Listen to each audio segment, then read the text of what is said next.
নিজের গোসল নিজে করে উঠলো খাটি আই, নিজের গোসল নিজে করে উঠলো খাটি আই। মা ফাতিমা ইন্তিকালে থাকে অপেক্ষায়, মা ফাতিমা ইন্তিকালে থাকে অপেক্ষায়। ওমা একটু মন দিয়ে শুনবেন আর বোঝার চেষ্টা করবেন।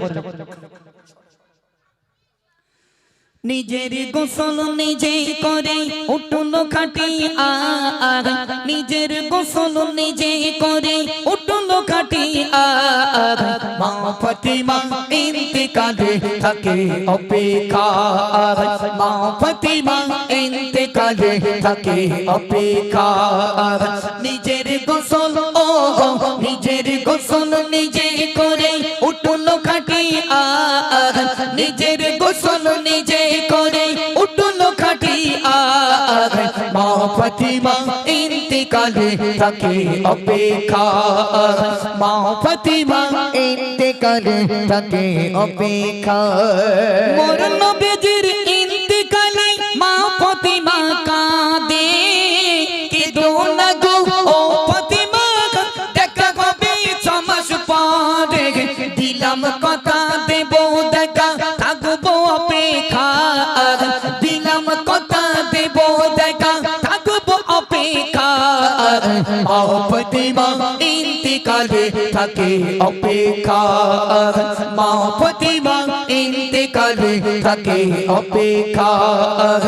নিজের গোসল ও নিজের গোসল নিজে করে উঠলো খাটি আর, নিজের গোসল নিজে করে উঠলো খাটি আর। মা ফাতিমা ইন্তিকালে থাকে অপেক্ষায়, মা ফাতিমা ইন্তিকালে থাকে অপেক্ষায়। 6 মাস ধরে প্রভুর কোলে নবীর বেটি ফাতিমা, অবশেষে দিন গুনিবা কেটে গেল মোগনা। সময় হলো বুঝে নিল রইবে না গারা, সময় হলো বুঝে নিল রইবে না গারা। মা ফাতিমা ইন্তিকালে থাকে অপেক্ষায়, মা ফাতিমা ইন্তিকালে থাকে অপেক্ষায়। নিজের গোসল ও নিজের গোসল নিজে করে উঠলো খাটি আর, নিজের গোসল নিজে করে উঠলো খাটি আর। মা ফাতিমা ইন্তিকালে থাকে অপেক্ষায়, মা ফাতিমা ইন্তিকালে থাকে অপেক্ষায়। বিদায় কালে স্বামীর ডেকে বলেন বেটি ফাতিমা, নিশিরাতে দাপন দেবে কেউ যেন গো দেখিল। 2 মানিকের যতন করে রেখো দুনিয়ার, 2 মানিকের যতন করে রেখো দুনিয়ার। মা ফাতিমা ইন্তিকালে থাকে অপেক্ষায়, মা ফাতিমা ইন্তিকালে থাকে অপেক্ষায়। নিজের গোসল ও নিজের গোসল নিজে করে উঠলো খাটি আর, নিজের গোসল নিজে করে উঠলো খাটি আর। মা ফাতিমা ইন্তিকালে থাকে অপেক্ষায়, মা ফাতিমা ইন্তিকালে থাকে অপেক্ষায়।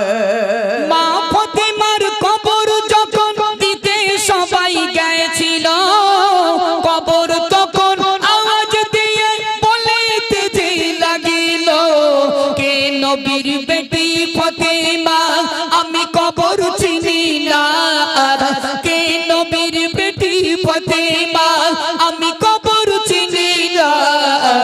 মা ফাতিমা ইন্তিকালে থাকে অপেক্ষায়, মা ফাতিমা ইন্তিকালে থাকে অপেক্ষায়। নিজের গোসল ও নিজের গোসল নিজে করে উঠলো খাটি আর, নিজের গোসল নিজে করে উঠলো খাটি আর।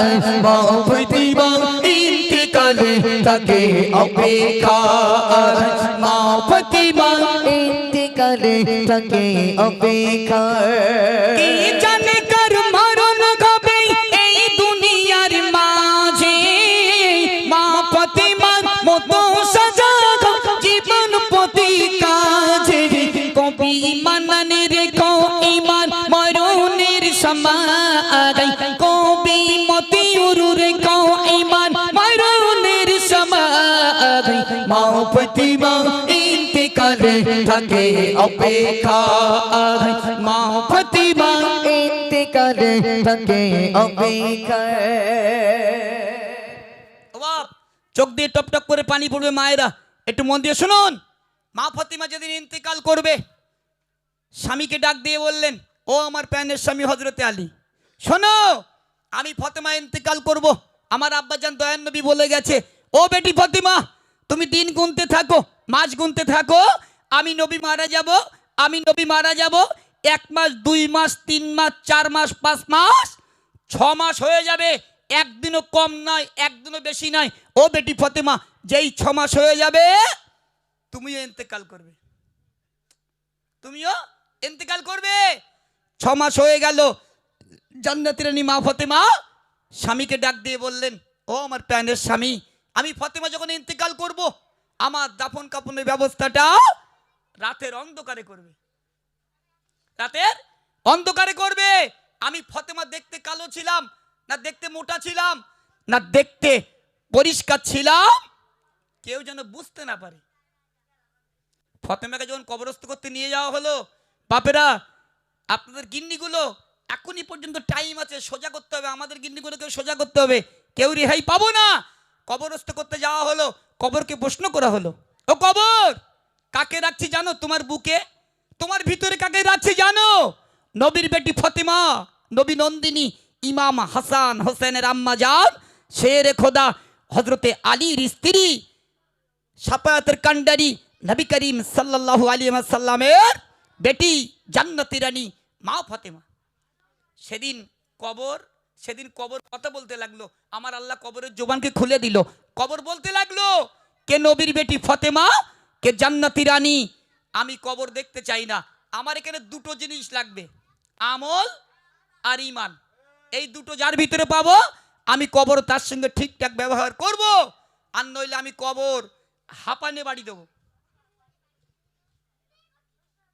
আপনাদের গিন্নিগুলো খাবে আমার গা মর্জিনাও খাবে আল্লাহর কি রে বাপ শুধু কোয়ালিটি কম আর বেশি তো কবরে ঢোকার যা টাইম বলেন যেখানে নবীর বেটি ফাতেমা ছাড় পায় না সেখানে আমার গা ফাতেমার উপায় কি হবে আমার গা ফাতেমা তো হাইব্রিড ফাতেমা এখানে যদি ফাতেমাটা না থাকে রেগে যায় না জানো আমার দোষ না বলে বাপ হ্যাঁ বাপ আল্লাহর কি মা তোরা কেজন মারিস না ভাত খাইনি বলো তড়কা রুটি নিয়ে সংবাদ দেশ হ্যাঁ কমিটির বাড়ি তো ফ্রির জিনিস সব খাওয়া যায় বুঝাও না এই টাকাতে কিনে খেলে একটু পয়সা টয়সা লাগে ফ্রি যা পাবো একদম মোটামুটি খেয়ে একেবারে ভাল লাগতে বলবো না হ্যাঁ মন দিয়ে শোনো নবীর বেটি ফাতেমা সেখানে ছাড় পায় না আমার গা ফাতেমা গুলো স্কিম লাইট স্কিম সাইন ভিকো নো স্কট মেখে এইরকম করে মুখটা সুন্দর করে পরিষ্কার করে সোনু পাউডার টাউডার মেজে লিপস্টিক মেজে তারপর বলো বাইরে বেরোয় ঠিক বলছি না ভুল বলছি ঠিক তোমাকে মাগুনো কবরে যার তখন বুঝবি কি জ্বালা এখন বুঝতে পারতে না আমরা যদি এক কথা বলি গিন্নিগুলো 10 কথা বলে বাপ আল্লাহর কি রে আমরা চোখ বের করে মনে হয় চোখের মধ্যে ঢুকে যাই এখানকার ভাবিরা খুব ভালো স্বামী স্ত্রী বিরাট মিল হ্যাঁ স্বামী যা খায় মার্কেট থেকে কিনে এনে ভাবির কাছ দেয় বলে তুমি আমার বিস্কুট কালার বউ একটুকুন খাও স্বামী স্ত্রী ব্যাপক মিল হ্যাঁ স্বামীর পায়ে যদি পায়খানা লেগে থাকে আমাদের এখানকার ভাবিরা মাথার চুলতে পোশাক করে তোরাও বিয়ে করবি একটু দেরি কর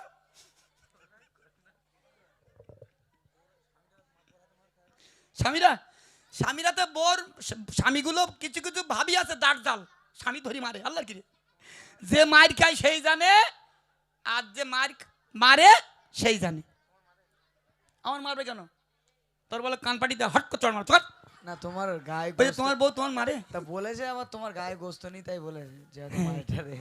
আমার স্বামী স্ত্রী ঝগড়া বাঁধাবো চার্জ নেই। তা তোমার জি? তোমার সামনে বাড়ির দ্বারা হাড়োয়া, সকালে হাড়োয়া আসি সেই একটা বাজলে বাড়ি যায়, আবার গিয়ে ভাত টাত খেয়ে ঘুম। আবার বিকেলবেলা নিয়ে মাছ দৌড় গজল বলতি। চলো, এই জন্য আমাদের গিন্নিগুলো শ্বাস পায় না ঝগড়া বাঁধে না। তাতে এবার আমাদের একটা ভাই শ্বশুর বাড়ি এখানে আর এক জ্বালা। এ বলছিল ভয়তে যাও না বাড়ি, হ্যাঁ বাজে কথা বলবি না। একটা সময় বাড়ি যাও ভাবির ভয়তে। চলো মন দিয়ে শুনুন মায়েরা, তাহলে ফতেমা যেখানে ছাড় পায় না সেখানে আমাকে ফতেমার উপায় কি হবে? এর জন্য মায়েদের কাছে নিবেদন, পর্দা করবেন, স্বামীগুলোকে ভালোবাসুন, মহব্বত করুন, পেয়ার করুন। সব থেকে একটা বড় দুঃখ লাগে, আমাদের হাড়োয়া একটা রওজা আছে সবাই জানেন তো, কথা বলে না? রওজায় বৃহস্পতিবারে যাবেন, শুক্রবারে যাবেন, দেখবেন 100-র ভিতরে 80% ভাবিরা বরকা পরে আসে না। আর ওখানে স্বামীগুলো দামড়া, ওর সঙ্গে সঙ্গে ঘুরতে এই দেখতে। বউগুলোর বলে না যে বরকা পর, কারণ বউ তো দেখতে একটু ভালো, বরকা পরলি তো চেনা যাবে না যে আমার বউটা দেখতে ভালো, তোর একটু দেখ, বুঝলি? কিন্তু ওর বউ যে বিনা পর্দায় ঘুরলে জাহান্নাম দেখতেছে ও জানে না। ও শুধু জানে বোর পেছন পেছন ঘুরতে হবে। হ্যাঁ, আবার বউ গানে দিঘায় যাচ্ছে বেড়াতি, ও কি কাজ করতে। আল্লাহ কিরে বাবা, আমার জীবনে দিঘায় যায়নি একদিনও, যাইনি। আমার লাইফ হয়ে দিঘা চোখে দেখিনি, আমার জীবনে কোথাও ঘুরতে যায়নি আজ পর্যন্ত। কেউ বলতে পারবে না মতির ভাই কোথাও ঘুরতে গেছে, আমি যেতে পারি না, টাইম নেই। জি, তবে এবার নিয়ত করে নিয়েছি, আজমির শরীফ একবারও যাওয়া হয়নি। এবারে বুড়ো আর বুড়ি একটু আজমির শরীফ যাবো, নিয়ত করা আছে ইনশাল্লাহ। শুধু গজলের সিজন বুঝতে বুঝতে মানে বলতে চাচ্ছি আমি আমার খরচ করি না, তাই তো? আচ্ছা, হ্যাঁ মদিনায় তো যাবো ইনশাল্লাহ, তো নিয়ত বাঁধা আছে। তাহলে সবাইকে সেদিকটা ফলো রাখতে হবে। চলুন, এখনই অনেকটা রিকোয়েস্টে গজল পড়ে আছে, সেই নই পাকে সাহাবার ঘটনা। একটা বস্ত্র নামাজ পড়বে দুজনে, কি করে পড়বে? মন দিয়ে শুনুন, চোখ দিয়ে পানি আসবে বাপ, সবাইকে মরে যেতে হবে। তাহলে হ্যাঁ রাদিয়াল্লাহু তাআলা আনহু তিনি প্রত্যেক দিন নামাজ পড়েন, সবাই নই পাকের পিছনে নামাজ আদায় করে, সবাই নামাজের শেষে দোয়া করে, কিন্তু ওই সাহাবা দোয়া করে না, ও দৌড়ে দৌড়ে বাড়িতে চলে যায়। সব সাহাবারা নালিয়ে দিলেন, ইয়া রাসূলুল্লাহ, ইয়া হাবিবাল্লাহ, হুজুর আপনার সাহাবা তালহা রাদিয়াল্লাহু তাআলা আনহু তিনি নামাজ পড়ে সবার আগে মসজিদে প্রেজেন্ট থাকে, কিন্তু দোয়া করে না। নই পাক কি করলেন, সাহাবাদেরকে পাঠিয়ে দিলেন, বলে যাও তাহলে আর নিয়ে এসো, আজকে তাহলে আর বিচার করব। চলেন একটু মন দিয়ে শুনুন মায়েরা, চোখ দিয়ে টপ টপ করে পানি পড়বে। এমডি মতিউর রহমান কি লিখছে, মন দিয়ে শুনুন। নবীজির একজন সাহাবা ছিল, নাম পিতা নবীজির একজন সাহাবা ছিল, নাম পিতা মসজিদে পড়িত নামাজ, দুয়া সেজে ওই করিত না, দুয়া সেজে ওই করিত না। নবীজির একজন সাহাবা ছিল, নবীজির একজন সাহাবা ছিল, নাম পিতা মসজিদে পড়িত নামাজ, দুয়া সেজে ওই করিত না, দুয়া সেজে ওই করিত না। রাসূলের কিছু সাহাবা চলিল রাসূলের কাছেতে গে, ইয়া রাসূলুল্লাহ ইয়া হাবিবাল্লাহ, মোদের একটি আরজি ছিল, মোদের একটি আরজি ছিল, তোমার সাহাবা নামাজ পড়ে, তোমার সাহাবা নামাজ পড়ে, দুয়া কেন সে করি না, তোমার সাহাবা নামাজ পড়ে, দুয়া কেন সে করি না। ইয়া রাসূলুল্লাহ ইয়া হাবিবাল্লাহ, মোদেরকে একটু বলো না, মোদেরকে একটু বলো না। নবীজির একজন সাহাবা ছিল, নবীজির একজন সাহাবা ছিল, নাম পিতা মসজিদে পড়িত নামাজ, দুয়া সেজে ওই করিত না, দুয়া সেজে ওই করিত না। ইয়া রাসূলুল্লাহ আপনার সাহাবা নামাজ পড়ি দোয়া করে না। ওগো আমার প্রাণের দয়ার নবী, ওগো আমার প্রাণের দয়ার নবী, একটু বলো বলো বলো, আপনার সাহাবা নামাজ পড়ি দোয়া করে না? নামাজ পড়ে দোয়া করে না। একটু মন দিয়ে শুনবেন। এই বসগুলো বন্ধ হয়ে গেছে ভাই, মনিটর বন্ধ হয়ে গেছে। কেটে গেল কি দেখো, আমার ভয় লাগে। মনিটর কোনো খুব চাঙ্গা মনিটর। চলো, নামাজ পড়ে দোয়া করে না। ও বাপ, একটু মন দিয়ে শুনুন। আমার নবী আপনার নবী দো জাহানের বাদশা, এক মুহূর্ত দেরি করলেন না। সাউন্ডম্যান একটু তাড়াতাড়ি চলে এসো ভাই। নবী পাক এক মুহূর্ত দেরি করলেন না, সাহাবাদেরকে তালহা রাদিয়াল্লাহু তাআলা আনহুর বাড়িতে পাঠিয়ে দিলেন। বলে যাও সাহাবাকে গিয়ে তালহা গিয়ে খবর দাও, গিয়ে বলো বন্ধ হয়ে গেছে, গিয়ে বলো নবী পাক তোমাকে ডাক দিয়েছে। আবার হচ্ছে, নবী পাক তোমাকে ডাক দিয়েছে। বাপেরা মায়েরা একটু মন দিয়ে শুনুন, সেদিন কি ঘটনা ঘটেছিল। আমাদের ঘরের গিন্নিগুলো কেমন, আর ওই তালহা রাদিয়াল্লাহু তাআলা আনহুর স্ত্রী ছিলেন, তাদের স্বামী স্ত্রী খাওয়া হতো না মায়েরা, এতটাই কষ্ট ছিল। এমডি মতিউর রহমান কি লিখছে মন দিয়ে শুনুন। রাসূল বলিল ও গো সাহাবা যাও না তালহার বাড়িতে যাই। রাসূল বলিল ও গো সাহাবা যাও না তালহার বাড়িতে যাই। গিয়ে যে বলো ও গো তালহা রাসূল তোমাকে ডেকেছে, রাসূল তোমাকে ডেকেছে। তালহা তখন দৌড়ে দৌড়ে, তালহা তখন দৌড়ে দৌড়ে রাসূল কাছে আসিল। ইয়া রাসূলুল্লাহ ইয়া হাবিবাল্লাহ, আমাকে আপনি ডেকেছেন, আমাকে আপনি ডেকেছেন। নবীজির একজন সাহাবা ছিল, নবীজির একজন সাহাবা ছিল, নামটি তালহা। মসজিদেতে পড়িত নামাজ, দুয়া সেজে ওই করিত না, দুয়া সেজে ওই করিত না। ও আমার সাহাবা, শিগগিরই বলো, সব সাহাবারা নালি দিয়েছে তুমি নাকি নামাজ পড়ো দোয়া করো না। বাপেরা মায়েরা গজলের দিকে ফলো করবেন। আবার বন্ধ হয়ে গেছে। নামাজ পড়ো দোয়া কেন করো না? তখন মায়েরা সব সাহাবাদের সামনে তালহা রাদিয়াল্লাহু তাআলা আনহু তিনি ঝরঝর করে কাঁদছে, আর সব সাহাবারা মজুদ রয়েছে। সেখানে কি বলছে একটু মন দিয়ে শুনুন। হয় না কেন ভাই?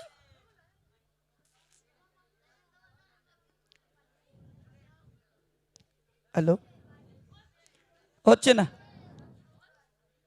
মনিটর দুটো হয় না। এইবার হচ্ছে মনে হচ্ছে না, তাও হয় না। ভোল্টেজ কম ভাই।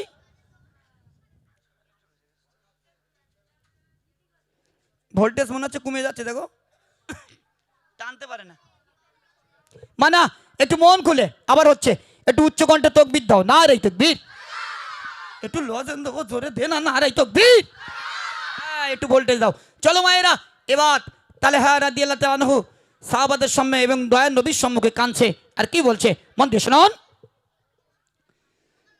তালহা বলেছে ইয়া রাসূলুল্লাহ তুমি একটু শোনো না। তালহা বলেছে ইয়া রাসূলুল্লাহ তুমি একটু শোনো না। আমি তালহা বড় যে গরিব, বলি দয়ার নবী শোনো না, বলি দয়ার নবী শোনো না। মসজিদেতে আজান হাকি দেয়, মসজিদেতে আজান হাকি দেয়, আমি তালহা ছুটে যাই। মসজিদেতে আজান হাকি দেয়, আমি তালহা ছুটে যাই। নামাজের শেষে দৌড়ে দৌড়ে বাড়িতে চলে এসে যাই, বাড়িতে চলে এসে যাই। নবীজির একজন সাহাবা ছিল, নামটি তালহা।